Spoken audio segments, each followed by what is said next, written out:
Hi everyone, today I'm going to have a look at the Daniel Smith set of primary colours. One of the most frequent posts I see on social media come from beginners who say that they are wanting to upgrade to professional grade paints and where to start. Obviously, professional grade paints are considerably more expensive and one needs to start with a limiting palette, if not just to learn a little bit about colour theory and colour mixing.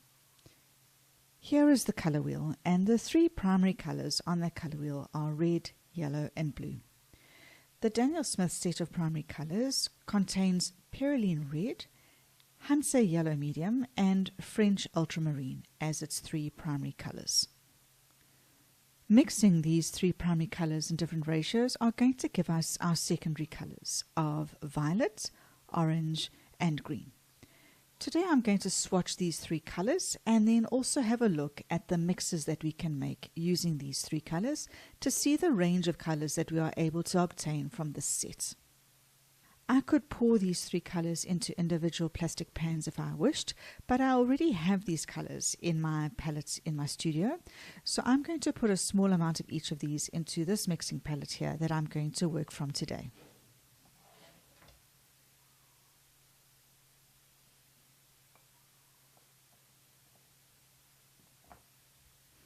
I'm going to slowly build this colour wheel today. I have got a link to the free downloadable and traceable template of this if you have a look in the description box below. So I'm going to start by swatching these three primary colours into the triangles that I have allocated for them.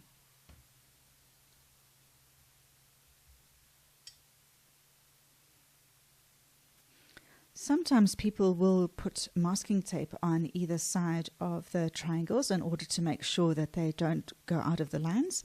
I find that quite a labour-intensive task, so I'm just going to work carefully and I'm not going to tape the edges.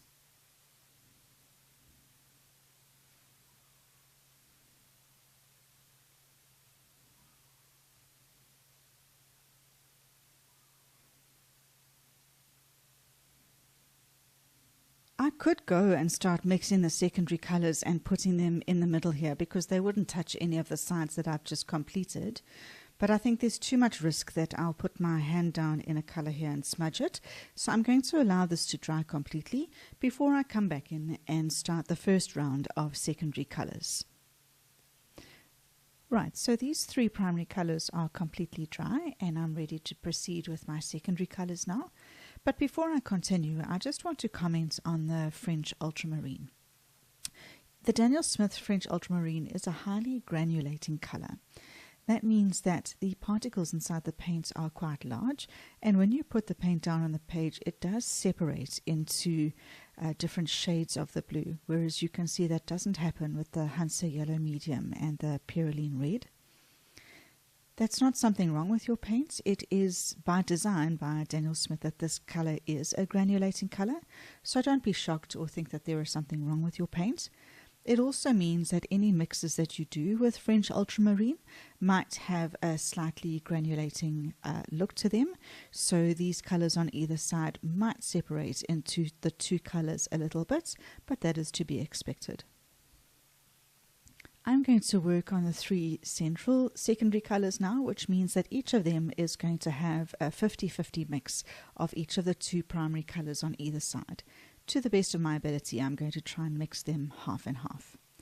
I'm going to start here with the Hansa Yellow Medium and the Perylene Red, which is going to give us an orange in the middle. Anytime that you're making a mix of two colours, always start with the lighter colour first and add the darker one in small increments, because the darker one can easily overpower the light one. When making these mixes, it is quite easy to end up with quite a watery mix because we're always rinsing off our brush to keep the primary colours pure. But I do encourage you to dry off your brush a little bit each time, otherwise the mixes can get overly watery. Now I'm going to do this one, which is the French Ultramarine with Hansa Yellow Medium mix. Again, I'm going to start with the yellow first and then add the blue.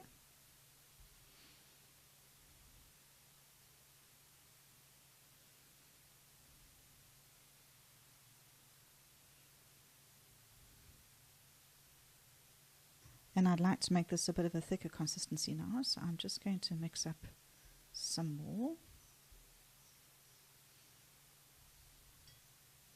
You can see already the granulation of the French ultramarine is occurring here, that the blue and the yellow are separating slightly, but that is, as I said, to be expected. Now I'm going to work on this one with the Perylene Red and French ultramarine mix. Perylene Red is the lighter color here. I'm going to start with that and then add the blue to it. This is quite a dark color. I'm just going to work down here so that nothing overflows into any of the other pans.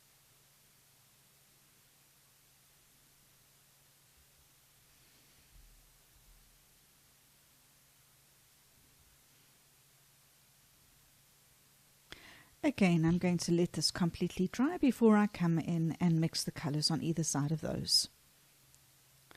Now that the first set of secondary colors has dried, you can see how granulating the mixes that I've done with the French ultramarine are. They really have separated into the blue and the red and the blue and the yellow here. If that's something that you don't like, you could replace the French ultramarine with ultramarine. You would get slightly different colors, but they would be less granulating. Ultramarine itself is also a granulating color, but less so than the French ultramarine. I'm now going to work on the colors in between the secondaries and the primaries now.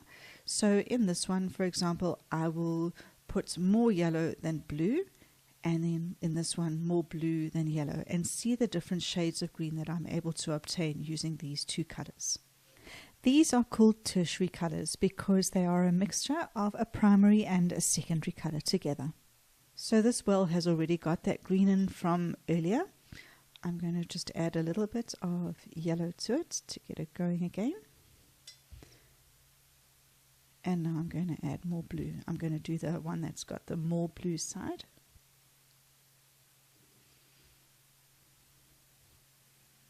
I think I want to make that a little bit darker.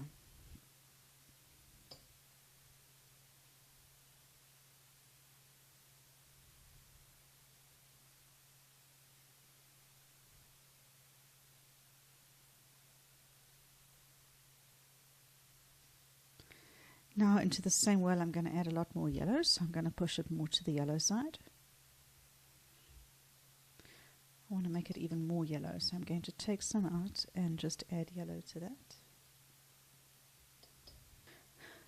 Alright, now I'm going to work on the orange side. So here I'm going to do mostly Hunter Yellow Medium and a little bit of the Perylene Red. This well has already got that orange from earlier, so I'm going to add some yellow to it to push it to the yellow side.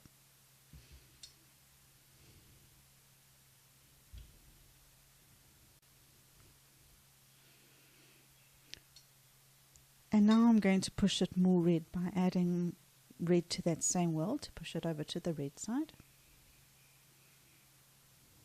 That's gone a bit too far now. This is the last time I'm using yellow in this exercise, so I'm going to move across to this well.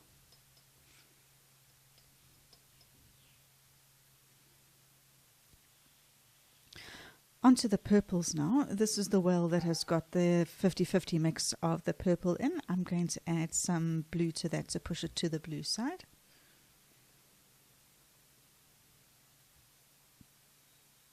This mix is a little watery. I'm just going to add a bit more of both.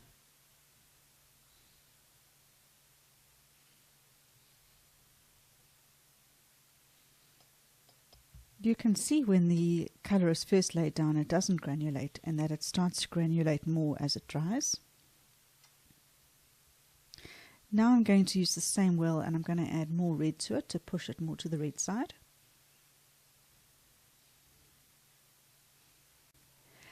Now that these colors are completely dry, let's have a look at the colors more closely and see what we think.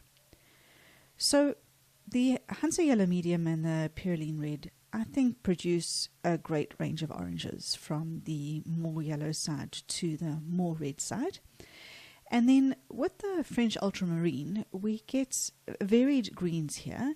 None of them are particularly bright. They do look quite natural, but there's no grass green here, for example.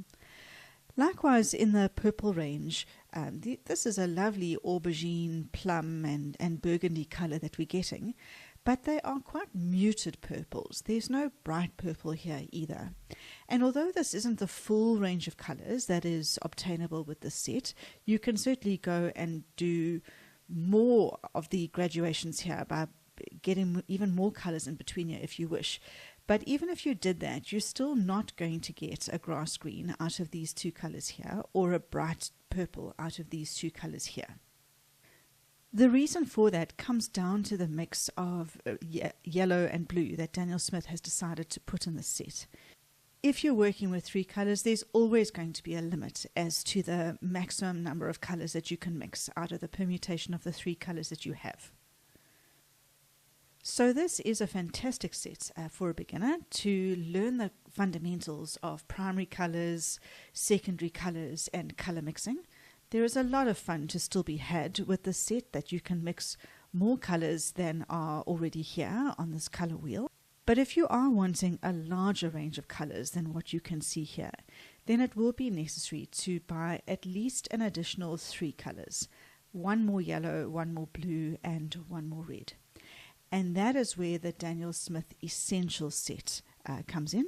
And in the next video, I will discuss that and have a look at the range of colors that we can get from that. So now, if these were the only 3 colors that you were going to buy in a professional range, it would be a great addition to anyone's palette and a fabulous start. But in the next video, we'll go a little bit deeper into color theory, where I discuss the Daniel Smith Essentials set. Until next time, bye for now.